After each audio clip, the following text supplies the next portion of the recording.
ঘরে মিষ্টি নেই, পাউরুটি থাকলেই চলবে। 5 মিনিটে এমন মিষ্টি একবার খেলে আবার বানাতে ইচ্ছা করবে। ফ্রিজ করে শুধু পাউরুটি দেখছো কেন? থামো, এই ভিডিওটা দেখো। পাউরুটি আর দুধ, ব্যাস মিষ্টি রেডি। বাচ্চা থেকে বড় এই মিষ্টি সবাই ভালোবাসবে। ভাবতে পারবে না পাউরুটিতে এমন মিষ্টি বানানো যায়। বাই দ্য ওয়ে, আমি অপর্ণা, তোমরা দেখছো অপর্ণাস কিচেন ডায়েরি।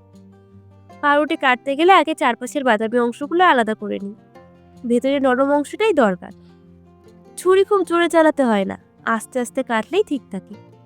রুটিগুলোকে 4 টুকরো করে নেব। টুকরোগুলো খুব বড়ও নয়, আবার একদম গুঁড়িও না। এইভাবে কাটলে পরে মিষ্টিটা ভালোভাবে দুধে টানে। কাটতে কাটতে একটা অদ্ভুত শান্তি আসে, যেন তাড়াহুড়ো না করে নিজেকে একটু সময় দিচ্ছি। রান্নাটা শুধু খাওয়ার জন্য নয়, মনটা হালকা করার জন্য। আজ তাই গল্পের মতো করেই কাটছি, শেষটা একটু মিষ্টি হবে বলেই। এইভাবে একে একে সব রুটিগুলোকে কেটে নিয়েছি। এরপর একটা কড়াই গরম করে তাতে দিয়ে দিয়েছি 2 চামচ ঘি। চেষ্টা করবে খাঁটি গাওয়া ঘি নেওয়ার, তাহলে ফ্লেভারটা খুব সুন্দর আসে। ঘি গরম হয়ে গেলে পাউরুটিগুলোকে একটু সেঁকে নিতে হবে। এখন পাউরুটিগুলোকে সেঁকে নিচ্ছি। একসাথে সব দিচ্ছি না, অল্প অল্প করে চামচ দিয়ে আস্তে আস্তে নাড়ছি, যাতে সব দিকে সমানভাবে সেঁকে যায়। খুব লাল করলে শক্ত হয়ে যাবে, তাই হালকা রং এলেই তুলে নিচ্ছি। এইভাবে নিলে পরে দুধে দিলে পাউরুটি নরমই থাকবে।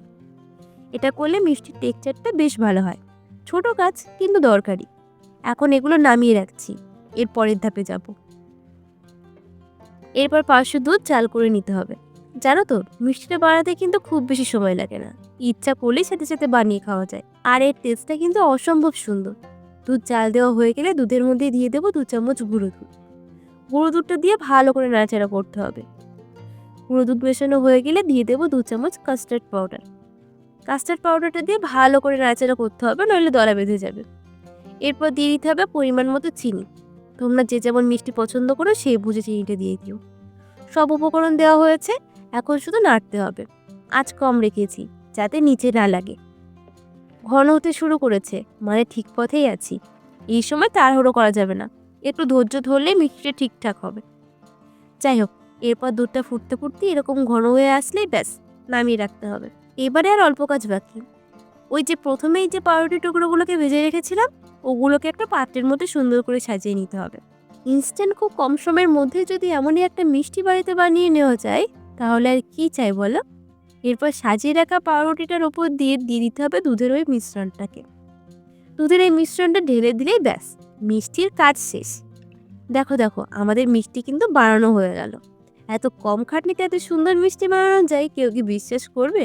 তবে সত্যি এর স্বাদ কিন্তু মারাত্মক। লাস্টে ডেকোরেশনের জন্য ওপর থেকে 2-1টা জাফরান ছড়িয়ে দিলেই ব্যাস, দেখো কত সুন্দর লাগছে।